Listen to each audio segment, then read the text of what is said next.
ఖమ్మం జిల్లా మదిరలో విద్యుత్ ఆర్టిజన్లు నిరవధిక సమ్మె చేపట్టారు.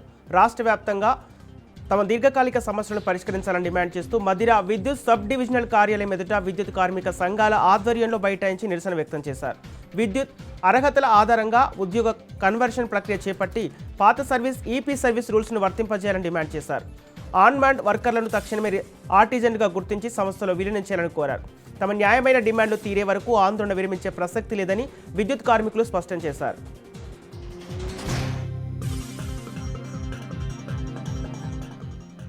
నంద్యాల జిల్లా నందికొట్కూరులో టీడీపీలో అంతర్గత విభేదాలు బగ్గుమన్నాయి. నడి రోడ్డుపై మాజీ కౌన్సిలర్లు ఒకరిని ఒకరు దూషించుకున్నారు. నా వార్డులో జరిగే కార్యక్రమాలకు ఎమ్మెల్యే జయసూర్య నాకు చెప్పటం లేదని మాజీ కౌన్సిలర్ జాకీర్ హుస్సేన్ ఆరోపిస్తున్నాడు. నీకు ఏందిరా చెప్పేది అంటూ మాజీ కౌన్సిలర్ జాకీర్ హుస్సేన్పై మరో మాజీ కౌన్సిలర్ భాస్కర్ రెడ్డి ఆగ్రహం వ్యక్తం చేశాడు. ఇలా స్థానిక ఎమ్మెల్యే జయసూర్య సమక్షంలో నువ్వెంత అంటే నేనంతా అంటూ ఒకరికొకరు దూషించుకుంటూ సభ్య సమాధానం సిగ్గుపడేలా చేసింది. పరిస్థితి మితిమీరటంతో ఎవరికి సమాధానం చెప్పలేక ఎమ్మెల్యే జయసూర్య అక్కడి నుంచి వెళ్ళిపోయారు.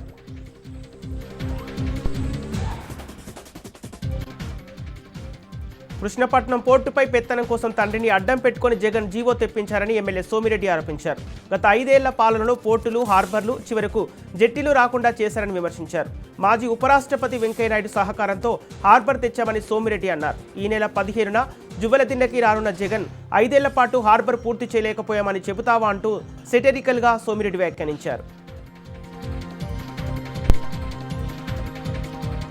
కృష్ణా జిల్లా పామర్రు నియోజకవర్గంలో రోడ్డు ప్రమాదం చోటు చేసుకుంది. విజయవాడ అవనిగడ్డ కరకట్టపై వల్లూరుపాలెం సమీపంలో ఎదురెదురుగా కారు, ట్రాక్టర్ ఢీకొన్నాయి.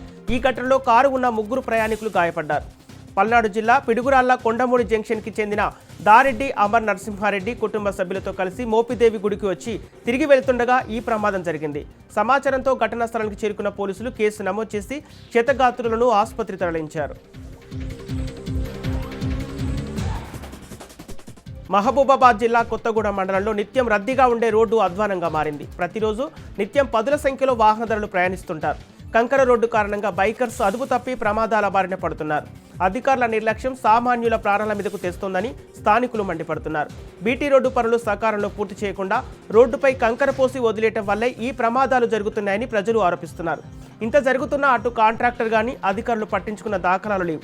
ఇప్పటికైనా ఉన్నతాధికారులు స్పందించి నిర్లక్ష్యంగా వ్యవహరిస్తున్న వైద్యాధికారులపై చర్యలు తీసుకొని పెండింగ్లో ఉన్న రోడ్డు పనులు త్వరితగతిన పూర్తి చేయాలని మండల ప్రజలు వేడుకుంటున్నారు.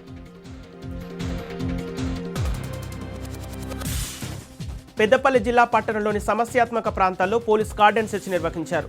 పట్టణంలోని పోలీసుల కమ్యూనిటీ కాంటాక్ట్లో భారీగా వాహనాలు సీజ్ చేశారు. పోలీసుల నాకాబందీతో స్థానికులు అలర్ట్ అయ్యారు. జిల్లా కేంద్రంలో తెల్లవారుజాము నుంచి సాగర్ రోడ్, తిలక్ నగర్ ప్రాంతాల్లో తనిఖీలు నిర్వహించారు. అసాంఘిక శక్తుల కదలికలపై నిఘా ఉంచడంతో పాటు శాంతి భద్రతల పరిరక్షణ ధ్యేయంగా పోలీసులు ఈ సోదాలు చేపట్టామన్నారు. సుమారు 200 మంది పోలీసులతో కాలనీలను నిర్బంధించి తనిఖీలు నిర్వహించారు.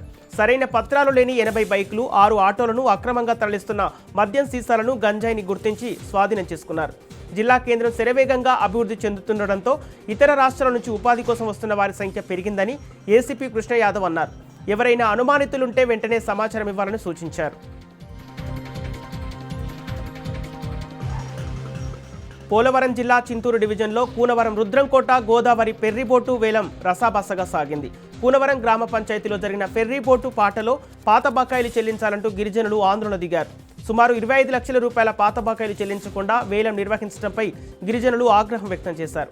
బకాయిలు చెల్లించని వారిపై చట్టపరమైన చర్యలు తీసుకుంటామని అధికారులు తెలపడంతో గిరిజనులు శాంతింపజేశారు. కూనవరం రుద్రంకోట గోదావరిపై వేలంలో 89,30,000కు గిరిజనుల మహిళ రాజమ్మ దక్కించుకుంది.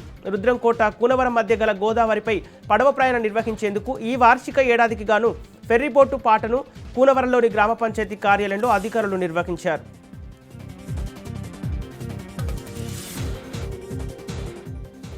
మంగళహాట్ పోలీస్ స్టేషన్ పరిధిలో పోలీసులు కార్డన్ సెర్చ్ నిర్వహించారు. 200 మంది పోలీసులతో ఉదయం 5 గంటల నుండి సెర్చ్ ఆపరేషన్ నిర్వహించారు.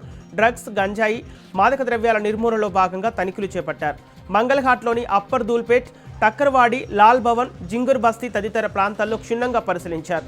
ఈ ఆపరేషన్లో డొమెస్టిక్ సిలిండర్లు 10, కమర్షియల్ సిలిండర్లు 7, చిన్న సిలిండర్లు 79, అదేవిధంగా బెల్ట్ షాపులో 41 లీటర్స్ బీర్లు, విస్కీ 8 లీటర్లు, 3 ఆటోల్లో 15 చిన్న సిలిండర్లు, ఎలాంటి పాత్రలు లేని 28 బైకులను పోలీసులు సీజ్ చేశారు. ఎవరైనా చట్ట వ్యతిరేక కార్యకలాపాలకు పాల్పడితే పోలీసులకు సమాచారం ఇవ్వాలని కోరారు.